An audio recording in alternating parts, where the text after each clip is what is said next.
Hi guys, so this is my fifth vlog for Informatics 645 at Mercer University, and we're supposed to be discussing protected health information and some breaches that can occur with it being shared or being stored electronically, and what laws are being broken with these breaches and any solutions that we can come up with.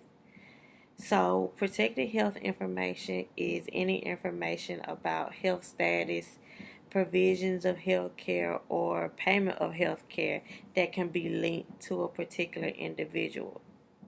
And with everything being electronic and we use technology more often than ever now, um, it's easier for there to be breaches when it comes to this protected information. So one of the breaches would be having physicians or healthcare providers remotely access the information. So say if they need to chart from home or they have to access a patient's chart from somewhere other than the hospital or the healthcare organization, that could cause a breach simply because you're not in the protected environment of the hospital. So if you're at home, anybody in your home can see the information. If you just happen to be doing work at a coffee shop and you need to access the patient's chart at that coffee shop, anybody can get a hold to that information. So to alleviate that, um, we could try not to access the information anywhere other than the hospital unless absolutely necessary. And if we are, make sure it's in a secure enough environment to where the information won't be shared with any and everyone. Another breach could be if your device is lost or stolen. So if you are accessing it from your home computer and it's stolen, um, whoever stole your computer could have access to all that information, all that protected health information that's on your computer or that you've been viewing on your home computer.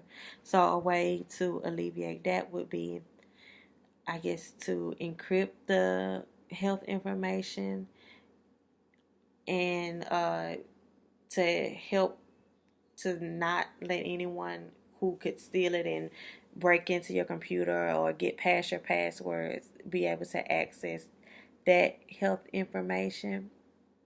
I guess I mean you could password protect it, but I know sometimes with hackers they can get past your passwords no matter how strong they are. So just finding a way to protect it even with the password. And another breach would be texting or emailing information over an unsecured network. I know at my hospital we are able to text other healthcare providers or other text physicians and give them information so we don't have to call, and it's just easier.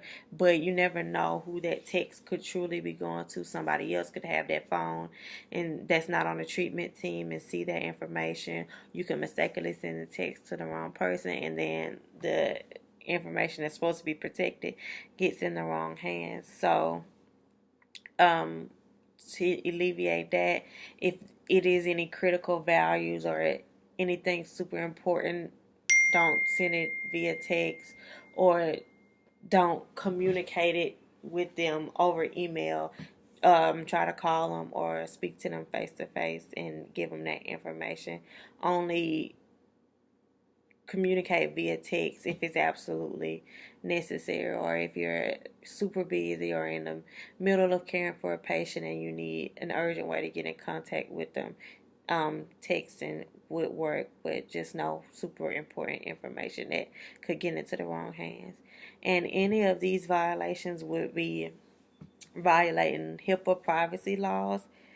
Um, and under that law, protected health information shouldn't be disclosed unless authorized by a patient. So if one of these breaches were to happen and the information gets in the wrong hands, then that is disclosing the patient's information without their authorization. So that would be going against the HIPAA privacy laws, and in any case, the patient has the right to control who has their protected health information. And in the case of these breaches, they lose that control, and it's out of our control as well.